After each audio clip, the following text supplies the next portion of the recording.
Yesterday, tragedy struck our community, took two precious lives, and here we are today, and this has brought us together. I want to thank all the family and friends that are here today, because your strength by being here has added something to this family that they need in this time of need. The young lady we have here is Erin Mays, age 17, was killed in an alcohol-related accident on February 29, 2016. She survived by her parents, Todd and Jennifer Mays, older sister Reagan, younger sister Jordan, and younger brother Ethan, and a baby nephew Cooper. What a cool guy. Erin was a senior at Ranger High School. You need to listen to what she was involved in. UIL academics, OAP, volleyball, basketball, softball, track, FFA, NHS, student council, yearbook, and cheerleading. Erin was at the top of her graduating class and was set to attend either Tarleton State University or Texas A&M University in College Station.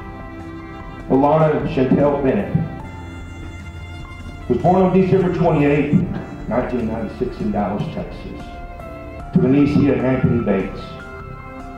Alana participated in basketball, theater, and loved to sing, dance, and smile.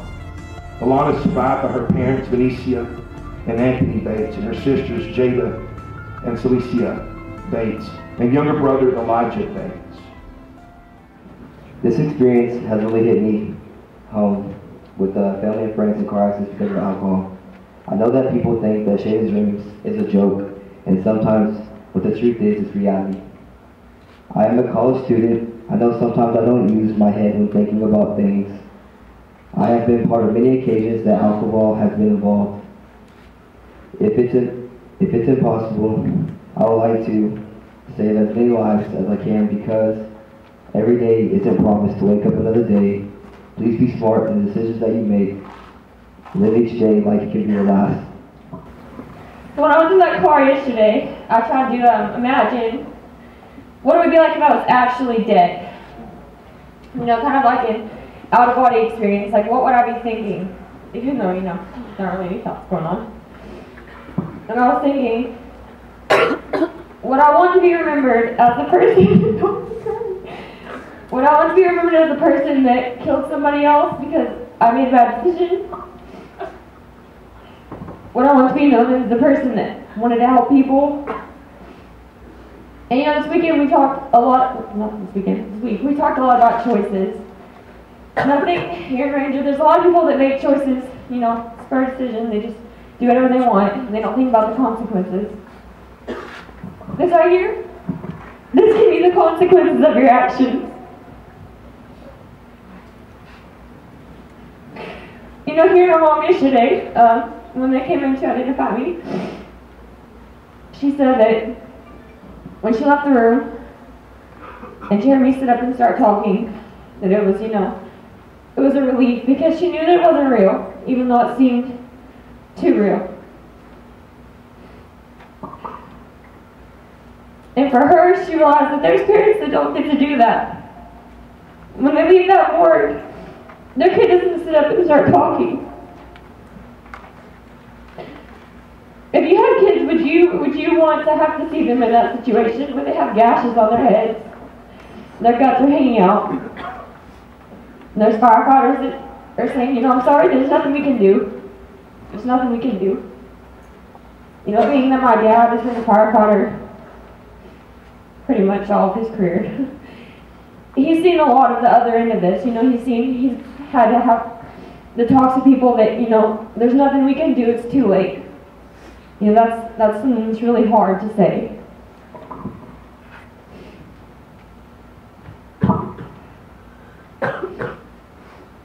Can you imagine being that person? Just put yourself in their shoes for a second. How would you feel? How would you feel if you were the one that had to walk in and identify your kids? How would you feel if you lived knowing that you killed your best friend, even your kid, your spouse, You know, we both have a long life ahead of us, right? You know, I plan on going to college in the fall. What if that really was me? Just think about it for a second. You know, we're not ever guaranteed tomorrow. Nobody is. And that's something that we all take for granted a lot. We take for granted our life, you know.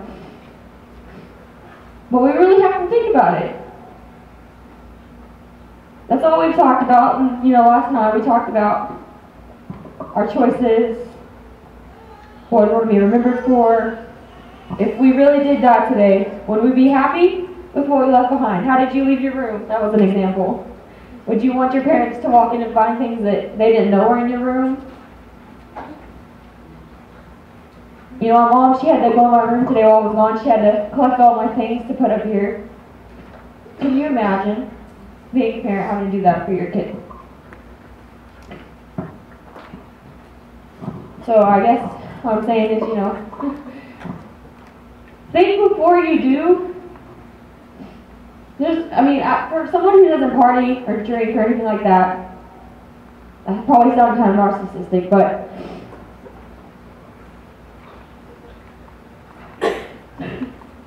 it's not just about you. Your choices affect everyone around you, even when you don't need to. Those of you who don't know me, my name is Caitlin. I'm a senior here at Ranger High School, and this experience has been surreal for me.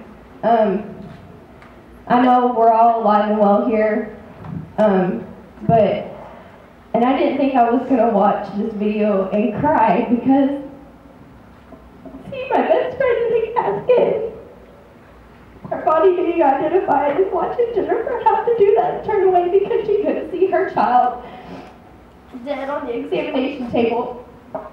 Like, that's my best friend. If I were to have to go to her funeral today, I don't know what I'd do. I'm sorry.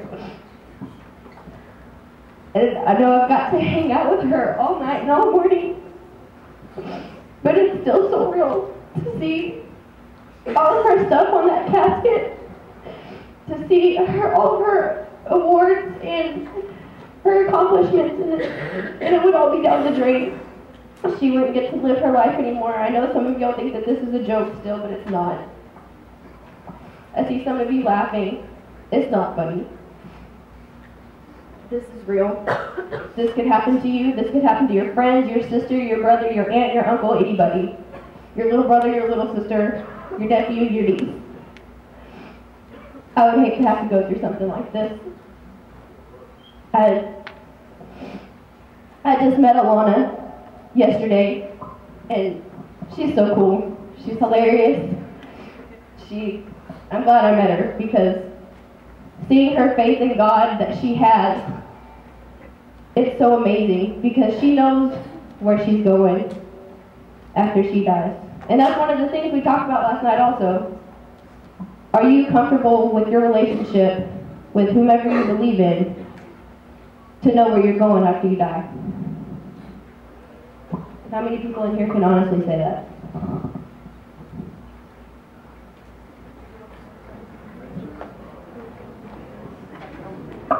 So, I believe that everybody in here should take a deep look at themselves and ask, do I know where I'm going? I'm sorry, I can't stop this. It's a casket. I just hope that everybody takes away from this what all of us have who experienced last night and got to talk with each other and learn more about each other and the consequences of our actions. Well, I'm Alana's mom, Benicia, and she called me and asked me to come out and be a part of this. And I didn't know what to expect, but she kind of prepared me because she knows I'm emotional. And so when I got there yesterday, I already knew kind of what was happening. I knew what was going to happen and everything. And I saw her come off the helicopter, and when the paramedics, they called me over because I guess they knew I was her mom. And when I started walking over, because I knew everything that was happening, I didn't think it would affect me. But as soon as I walked to her, it was like my whole insides just dropped. And I'm thinking, why do I feel like this? I know this is not real right now, but what if it was real? I'll see my daughter coming in, messed up, banged up, and while they were doing everything, I was sitting there and I knew it wasn't real. But I'm like, oh my God, you know. And so they let me know they're going to pronounce her dead. I said, no, I can't be in there for that. Let me leave. So I left out. And once everything was over, it didn't really hit me until I was driving home. Because some of you go to Ranger, and I know your moms are not right down the street. And what I didn't think about was if that was really real, I would have had to travel to get to her. And then once I got there, they would have told me that she was dead. I wouldn't have been there to see her get off the helicopter. I wouldn't have been there to be able to hold her hand, to hear her call my name. And as a parent, that's the most horrible feeling, because even though in the midst of tragedy, you're not there to even comfort your child. You're not there to hold their hand. You're not there to pray for them. You're praying on the way, but it's different when you're right there with them. And I heard the young lady before, you know, I am a Christian and I pray for my child all the time. And thank God I hear her saying she's not going to drink anymore.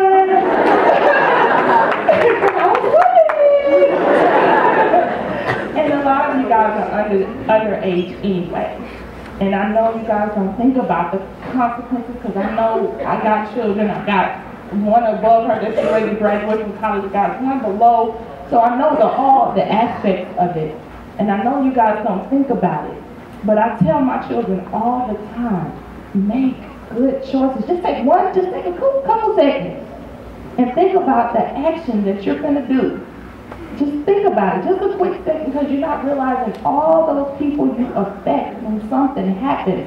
Because it wasn't just her that was supposedly passed away.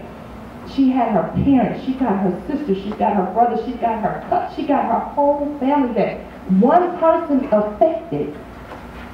You guys, as the young lady said before, first of all, get in tune with who your God is. So you'll know that, as Alana said, because she kept saying yesterday, and I told her when she was breaking down back then, I was like, girl, did you tell me you was alive? You were well? You alive. But she back there just crying and booing. You know, but as the little lady said, at least she knows where, if something was to happen, where her being would be her spirit. You guys get in tune with that. Make good choices. I know it's difficult because you got all the peer pressure, all of that. Just take a few seconds. And it's okay if y'all get drunk, get whatever. Call somebody. It's okay. Just accept the consequences behind that to have to see something like this. And I hope and pray that each of you make good choices. I think that is extremely hard to look at. And I'm thinking that those people need to count what moms and dads go through just to have kids sometimes.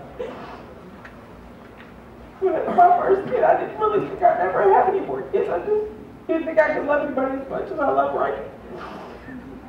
And so I'm just like, I'll spoil her and go on. See what? I know, she's my favorite. When she's with me, and then so's the others when they're with me. But I found this out, I think I want to have another kid. It took about 4 years to have her. It was a time of sadness because every single month I was like, oh, I want to have a baby, and there wasn't one. And it was hard on our relationship. It was hard. We were young when I had Reagan.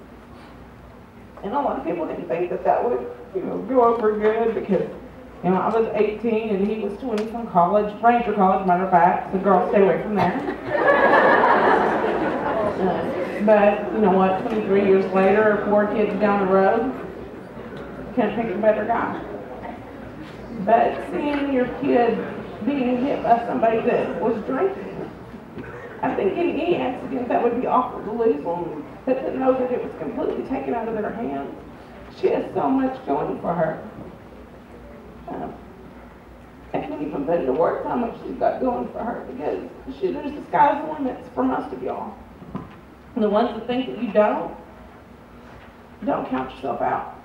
Because, there's no limit for kids in college and You're going the right way. Don't mess it up by making a mistake and not calling somebody to come and get you and take you home. You know, I've told Reagan, I mean, she's 23, I've told from the get-go, you go do something you're not supposed to be doing. I'm probably going to be mad, but I will get over it. Call me, I'll come get you. Her dad, on the other hand, grounds her for 3 months, takes her phone away from her vehicle, but that's what Dad does. That's because Dad picks up people like this. I know for some of the firemen, I'm not sure where they're at here, over here in the corner. Y'all need to give them a hand because they know.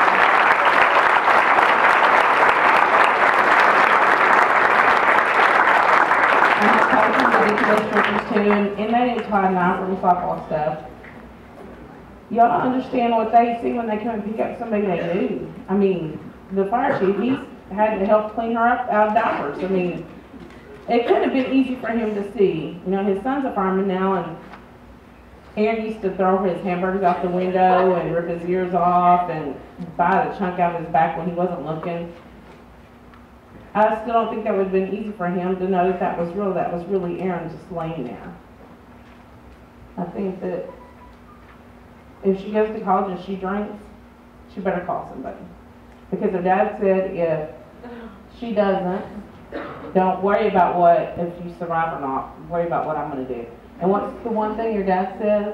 Well, anytime you do something, Reagan, what does Dad say? Worry about what I'm going to do. Worry about what Dad thinks. Every decision, always worry about what your parents think. Because would you want your parents to have to go in your bedroom and pick that stuff out? Let me tell you, that was hard. That was extremely hard. Everything in there looked important to me. Every single piece of paper, every single piece of dirty clothes that wasn't in the laundry.